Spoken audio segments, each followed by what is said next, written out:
ఎర్రగడ్డలో సచివాలయం నిర్మించాలన్న కేసీఆర్ నిర్ణయం ఇప్పుడు తెలంగాణలో హాట్ టాపిక్ గా మారింది. రాజకీయ వర్గాలు ప్రజల్లో దీనిపై చర్చ జరుగుతోంది.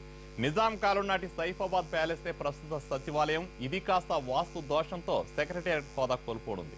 ముందు దీన్ని ఎలా ఉపయోగిస్తారో తెలియదు. ఇంతకీ ప్రస్తుత సచివాలయం బ్యాక్గ్రౌండ్ ఏంటి, ఉనికి ఏంటి?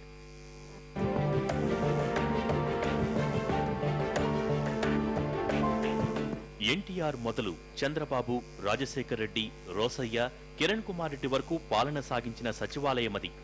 ప్రస్తుతం ఏపీ, తెలంగాణ పాలన కూడా ఈ సచివాలయం వేదికగా సాగుతోంది. ఇంతటి ఘనత ఉన్న ఈ సెక్రటేరియట్ కు మరో ఘన చరిత్ర కూడా ఉంది. ఇది 6వ నిజాం నిర్మించిన సైఫాబాద్ ప్యాలెస్ కేంద్రం. ఏపీ రాజధాని హైదరాబాద్ కు మారిన తర్వాత సచివాలయంగా మారింది. మొదట్లో సైఫాబాద్ ప్యాలెస్ నుంచి సీఎంలు పాలన సాగించిన తరువాత ఇతర బ్లాకుల నిర్మాణం కూడా జరిగింది.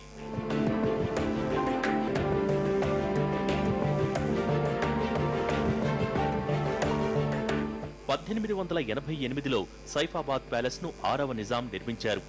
మొదట్లో నిజాం ఇక్కడి నుంచే పాలన సాగించాలని అనుకున్నారట. అయితే వివిధ కారణాలతో నిజాం ఇక్కడకు రాలేదు, కానీ పాలన మాత్రం ఇక్కడి నుంచే కొనసాగించారని చరిత్రకారులు చెబుతున్నారు. హైదరాబాద్ రాష్ట్ర రాజధానిగా మారిన తర్వాత ఆంధ్రప్రదేశ్ రాష్ట్రానికి చెందిన ముఖ్యమంత్రులు ఇక్కడి నుంచే పాలన సాగించారు.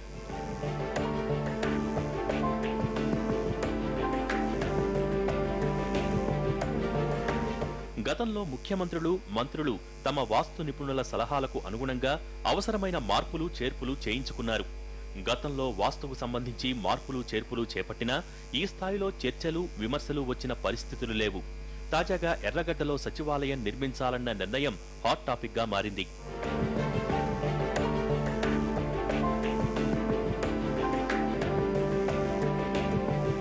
ఆంధ్రప్రదేశ్ విభజన తర్వాత అవశేష ఆంధ్రప్రదేశ్, తెలంగాణ రాష్ట్ర సచివాలయాల కోసం బ్లాకుల కేటాయింపు జరిగింది.